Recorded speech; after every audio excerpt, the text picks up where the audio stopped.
Այն ժամանակ ոչ աստիճաններ կան, ոչ արքեպիսկոպոս կար, ոչ կաթողիկոս կար, ոչ մի բան չկար։ Կար մեկ հոգի, մեկ հավատք, հիմնված Քրիստոսի սիրո վրա եւ հիմնված խոնարհության վրա։ Այս բոլոր ինչ որ հիմա տեսնում եք, սա չկար։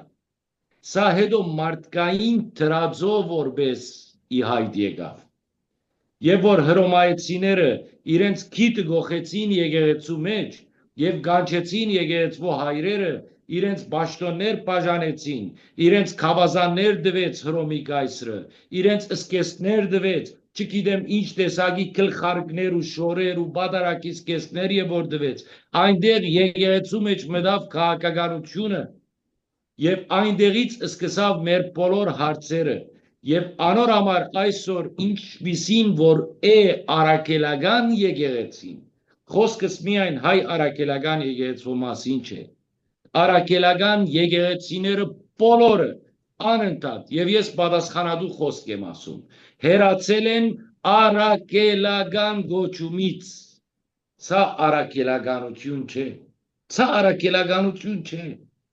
Մենք Սուրբ Գիրքը մեզ ինչի ա գրել էս ամեն ինչը,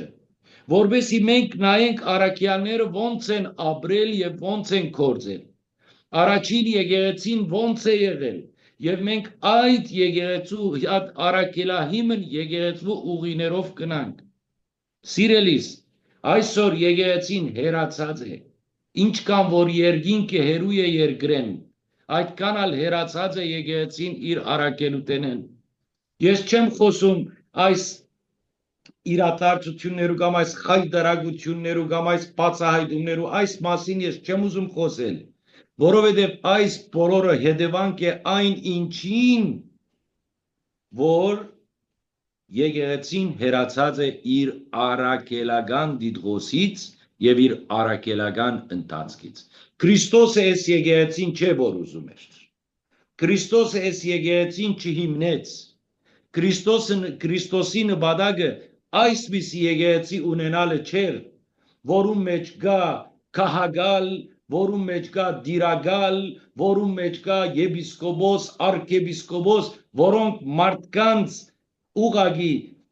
մի իշխանություն է, որ դրված է ուղագի մարդկանց արյունը ձգելու, չգիտեմ հիմա մի հատ կենտանի կա է, որ սենց դնում են իրենց մարմնի վրա, որպեսզի արյունը քաշի, չեմ հիշում այդ կենտանու անունը ինչ է հայերենով։ Եկեղեցին դարել է այսպիսին այսօր։ Ժողովուրդ, մենք մեր աչքը այլևս պետք է բացենք